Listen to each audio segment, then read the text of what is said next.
তারা বলছিলেন যে এনসিপির ক্যান্টনমেন্ট হলো কুমিল্লা। তো এটা একটা টেস্ট কেস। এই পরীক্ষাটা যদি আপনারা উত্তীর্ণ হতে পারেন তাহলে আমরা এটা বলতে পারবো যে এনসিপির ক্যান্টনমেন্ট হিসেবে কুমিল্লা প্রথম আবির্ভূত হয়েছে। সব দলেরই কিছু সাংগঠনিক শক্তিশালী জায়গা থাকে, সেটা কুমিল্লা হবে যদি আপনারা এই পরীক্ষায় উত্তীর্ণ হতে পারেন। ইনশাআল্লাহ আপনারা পাবেন এবং এর জন্য প্রয়োজনীয় সকল ধরনের ব্যবস্থা আপনারা গ্রহণ করবেন। প্রথমত সাংগঠনিক শক্তি বৃদ্ধি করতে হবে, বিভিন্ন থানাগুলোতে এবং ওয়ার্ডগুলোতে এনসিপি সহ অঙ্গ সহযোগী সংগঠনের কমিটি করতে হবে। এবং এখন থেকেই কয়টা কেন্দ্র আছে আপনারা জানেন। সর্বশেষ জাতীয় নির্বাচনে আপনারা ভোটের সংখ্যাটাও জানেন, কোন কেন্দ্রে কোন দল কত ভোট পেয়েছে এবং মানুষ কোন ধরনের ক্যান্ডিডেটদেরকে পছন্দ করেছে। এবং নির্বাচনে আপনাদের অভিজ্ঞতা রয়েছে, আপনারা সবাই শহীদ দলের জন্য নির্বাচন করেছেন। কিভাবে পোলিং এজেন্টদেরকে ট্রেনিং দিতে হবে, পোলিং এজেন্ট থেকে শুরু করে কেন্দ্র পাহারা দেওয়া একটা বড় চ্যালেঞ্জ। কারণ আমরা এবার জাতীয় নির্বাচনে জনগণের অভিযোগ আছে যে আমরা ভোট রাখতে পারিনি, তারা ভোট দিয়ে গেছে, সেটাও আপনাদের একটা গুরু দায়িত্ব থাকবে। তো জাতীয় নির্বাচনের অভিজ্ঞতা থেকে শিক্ষা নিয়ে স্থানীয় সরকার নির্বাচনটা আপনারা ভালোভাবে ফাইট দেবেন, এটা আমার প্রত্যাশা থাকবে। কিছু বিষয়ে পরিষ্কার করার প্রয়োজন, যেহেতু কুমিল্লা এসেছি। খুব রিসেন্টলি একটা আলাপ এসেছে যে কুমিল্লার জেলা পরিষদের যিনি প্রশাসক তিনি বলেছেন যে আসিফ মোহাম্মদ এবং হাসান আব্দুল্লাহ 25 কোটি টাকা নিয়ে গেছেন। যদিও পরে তিনি বলেছেন যে ব্যক্তিগতভাবে নিয়ে যান, বড়দের জন্য নিয়ে গেছেন, কিন্তু যা ড্যামেজ হওয়ার আসলে ওই নিয়ে গেছেন থেকেই হয়ে গেছে আর কি। বাংলাদেশের প্রতিনিধিগুলো প্রথমটা কাভার করে, পরে যেটা আমাদের বিরুদ্ধে যায় সেটা কাভার করে, কিন্তু যেটা আমাদের পক্ষে আসে পরবর্তীতে সেটা কাভার করে না। তো হাসান ভাই খুব বিস্তারিত এটার একটা জবাব দিয়েছেন। আপনারা দেখেছেন যে এটা একটা পারসেপশন তৈরি করার চেষ্টা করা হয়, এটা আমাদের মধ্যে বিভক্তি তৈরি করার জন্য। কুমিল্লারও আপনাদেরকে বিভিন্ন বিএনপি নেতারা বলবে যে আসিফ এবং হাসান তো শুধু নিজেদের উপজেলায় নিয়ে গেছে, আর কোথাও কিছু দেয় নাই। কিন্তু আপনারা যারা কাজ করেছেন, আপনারা যারা সেই সময়টা ছিলেন, আপনারা জানেন।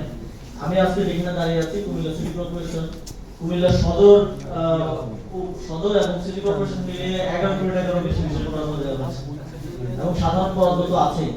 এবং ঠিক একই চিত্র প্রত্যেকটা উপজেলায় আমি যখন দায়িত্বে ছিলাম বিশেষ বরাদ্দ খাত থেকে যথেষ্ট পরিমাণ বরাদ্দ দিয়েছি, কোনো বৈষম্য করে নেই। এবং সাধারণ বরাদ্দ যেটা ছিল সেটা আপনারা জানেন যে যে উপজেলায় যত ভোটার সংখ্যা আছে, ভোটার সংখ্যার সমানুপাতিক হারে সাধারণ বরাদ্দটা যায় এবং সেটাও প্রত্যেকটা উপজেলায় গিয়েছে।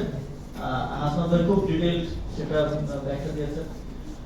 এবং এটা অনেক সময় আরো সারা দেশে একটা পারসেপশন তৈরি করার চেষ্টা করা হয় যে আমরা হয়তো আমাদের এলাকার জন্য করছি, সারা দেশের জন্য করিনি। আমি একটা সাক্ষাৎকারে বলেছিলাম যে ইভেন তারেক রহমান থেকে শুরু করে বিএনপির মহাসচিব, জামাত ইসলামের সেক্রেটারি জেনারেল, প্রত্যেকটা ব্যক্তির আসনে হিসেবে তো যায় নাই, গেছে বাংলাদেশের একটা অঞ্চল হিসেবে, উপজেলা হিসেবে, জেলা হিসেবে, সবার আসনে বিশেষ বরাদ্দ দিয়েছে এবং সাধারণ বরাদ্দ দিয়েছে। এটা অনেক সময় আমাদেরকে আক্রমণ করার একটা হাতের হিসেবে নেওয়া হয় যে আমরা হয়তো স্বজনপ্রীতি বা এলাকাপ্রীতি করি, কিন্তু বাস্তবতা হচ্ছে ভিন্ন। তো এটা পরিষ্কার করার প্রয়োজন ছিল। এবং আমরা সাম্প্রতিক সময় দেখছি যে আমাদের জাতীয় নির্বাচনের আগে, যেহেতু আমি সরকারের অংশ ছিলাম, বারবারই বলা হতো যে নির্বাচিত সরকার আসলে সব সমস্যার সমাধান হয়ে যাবে। দেশে যদি ধর্ষণ হতো সেটারও সমাধান দেওয়া হতো নির্বাচিত সরকার। দেশে যদি কোথাও ছিনতাই বেড়ে গিয়েছিল একটা সময়, তখনও বলা হয়েছিল নির্বাচিত সরকার। শাহবাগ আটকে আন্দোলন, বিভিন্ন প্রতিষ্ঠানে আন্দোলন, এগুলোর ক্ষেত্রেও বলা হয়েছিল নির্বাচিত সরকার আসলে সমস্যার সমাধান হয়ে যাবে। মব কালচার, সেটার ক্ষেত্রেও বলা হয়েছিল নির্বাচিত সরকার। দেশে নির্বাচিত সরকার আসলো, কিন্তু আমরা এই কোনো কিছুরই পরিবর্তন না বলে আরো সবকিছু বাড়তে দেখছি।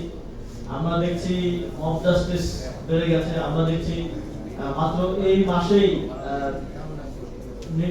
ধর্ষণের শিকার হয়েছেন 84 জন, এর মধ্যে 6 জন শিশুকে ধর্ষণের পরে হত্যা করা হয়েছে। এবং প্রত্যেকটা স্ট্যাটিস্টিক্সে নির্বাচিত সরকার ভালো করছে।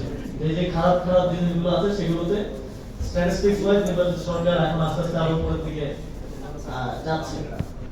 এবং আমরা দেখছি আমাদের যিনি স্বরাষ্ট্রমন্ত্রী আছেন তিনি দায়িত্ব নেওয়ার পর প্রথম দিন বলেছিলেন যে মব বন্ধ করে দিবেন, কিন্তু এখন আমরা আরো মব বাড়তে দেখছি এবং বেশিরভাগ ক্ষেত্রে আমরা সরকার দলীয় লোকজনের সেখানে সংশ্লিষ্টতা দেখছি। সরকার যে শুধুমাত্র জুলাই গণঅভ্যুত্থান, এদেশের মানুষের গণতান্ত্রিক আকাঙ্ক্ষা, এদেশের মানুষের একটি নতুন বাংলাদেশ বিনির্মাণের আকাঙ্ক্ষা বাস্তবায়ন করতে ফেল করছে তা না, সরকার অ্যাডমিনিস্ট্রেশন পরিচালনার ক্ষেত্রেও ফেল করেছে। এবং বিএনপি সরকার কখনোই অ্যাডমিনিস্ট্রেশন পরিচালনায়, প্রশাসন পরিচালনায় বা দেশ পরিচালনায় ভালো ছিল না। আপনারা যারা এখানে সিনিয়ররা আছেন, যারা বিএনপির আগের আমলগুলো দেখেছেন, তারা হয়তো আরো ভালো বলতে পারবেন। এবং ক্রাইসিস ম্যানেজমেন্টে তারা সবসময় খুব বাজে পারফর্ম করে।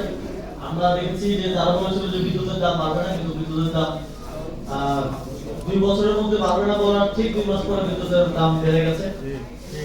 এবং বিদ্যুতের দাম বাড়ানো কিন্তু প্রত্যেকটা জিনিসের দাম বাড়বে। এবং এই দ্রব্যমূল্যের ঊর্ধ্বগতির যে চ্যালেঞ্জটা, এটা প্রত্যেক নাগরিককে, আপনাকে, আমাকে ভোগ করতে হবে। কারণ আমাদের তো আয় রোজগার বাড়ে নাই, সাধারণ জনগণের আয় রোজগার বাড়ে নাই, কিন্তু খরচ বেড়ে যাবে। এর বাইরে আমরা গ্যাসের দাম দেখলাম যে 1200 থেকে 1300 টাকা থেকে এখন প্রায় 1900 টাকার কাছাকাছি, অলমোস্ট 50% গ্যাসের দাম